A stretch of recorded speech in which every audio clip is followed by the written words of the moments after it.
অনুরাগের ছোঁয়া ফ্যানদের জন্য সবচেয়ে বড় খুশির খবর। বেশ কয়েকদিন পর আবারও অনুরাগের ছোঁয়া ফ্যানদের জন্য বড় খুশির খবর সামনে আসলো। লাস্ট কয়েকদিন ধরে অনুরাগের ছোঁয়ার পর্বগুলো বেশ জমে উঠেছে। খুবই টান টান জমজমাট পর্ব হচ্ছে অনুরাগের ছোঁয়ায়। শুরু থেকেই অনুরাগের ছোঁয়া জনপ্রিয়তার শীর্ষে ছিল, এখনও তার ব্যতিক্রম নয়। আর মাত্র কয়েকদিন, আগামী ৭ই ফেব্রুয়ারি সফলতার সাথে ৩ বছর পূরণ করবে অনুরাগের ছোঁয়া। ৩ বছরের পুরনো ধারাবাহিক হয়েও এখনও একবারের জন্য স্লট হারায়নি। তবে জয়েন্ট টিআরপিতে স্লট হারা হলেও একক টিআরপিতে স্লট হারায়নি অনুরাগের ছোঁয়া।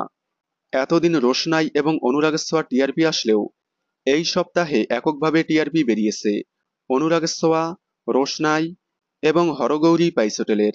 একক টিআরপিতে দেখা গেল অনুরাগের ছোঁয়া 6.1 টিআরপি নিয়ে হিউজ গ্যাপে স্লট লিড, যেখানে জলসার সুপার প্রাইম স্লটের ধারাবাহিকগুলো 5+ টিআরপি দিচ্ছে।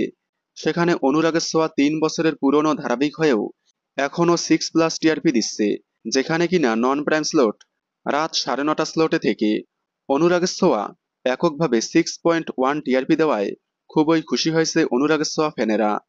আপনারা কতটা খুশি হয়েছেন কমেন্টে জানাবেন। অনুরাগের ছোঁয়ার সকল আপডেট সবার আগে পেতে চ্যানেলটি সাবস্ক্রাইব করে পাশে থাকা বেল আইকনটি বাজিয়ে দিন। ধন্যবাদ।